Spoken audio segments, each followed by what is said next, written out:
নমস্কার বন্ধুরা, আবার চলে এসেছি ছোটো একটা মিনি ব্লগের সাথে। তো তোমরা কেমন আছো? আমরা তো সবাই ভালোই আছি। তো সকাল সকাল উঠে গেছি, উঠে ফ্রেশ হয়ে নিয়েছি। এটা হচ্ছে কালকের ভিডিও।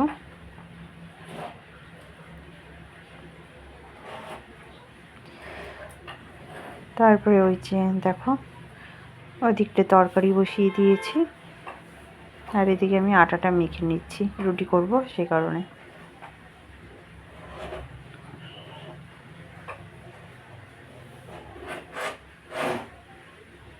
তো এদিকে তরকারিটা হয়ে গেছে। আগে এরকম বাড়িতে করতাম, আলু ভাজার মতন ভেজে ওর মধ্যে জল দিয়ে হালকা করে। এই তরকারিটা আমার খুব ভালো লাগে। বেশি তেল মশলাও লাগে না, তেল মশলা তো লাগেই না, তেলও খুব কম লাগে। আর সাথে এই যে রাতে রুটি ছিল, সেগুলো একটু ভেজে নিয়েছি তাওয়াতে দিয়ে।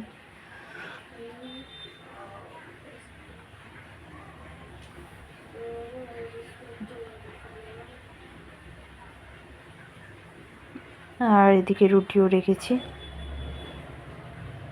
তারপরে আমি এই যে বাবু ঘুমাচ্ছিল, বাবুকে ডাকতে আসলাম। তো বাবুকে বলছি উঠতে, তো ঘুমের ঘোর কাটিনি। শুয়ে শুয়ে বলছে গুড মর্নিং।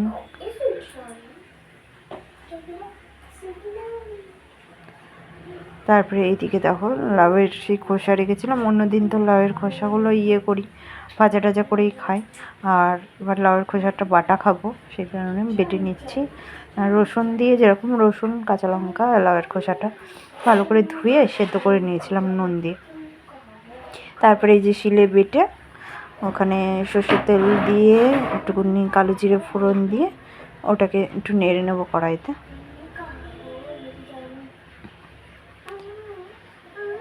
তো শিলে বাটতেই বেশি ভালো লাগে। আর এখানে এখনও মিক্সচার নেওয়া হয়নি, নিতে হবে।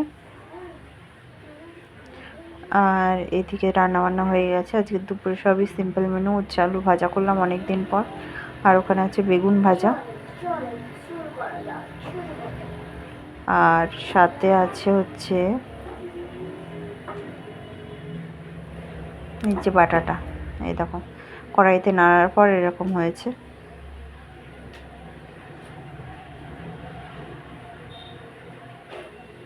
তার সাথে করে নিয়েছিলাম এই যে টমেটোর চাটনি। তো আজকে এরকমই করেছিলাম, একটুখানি গোটা গোটা রেখেছিলাম টমেটোগুলো। তো কাজু কিশমিশও দিয়ে দিয়েছিলাম।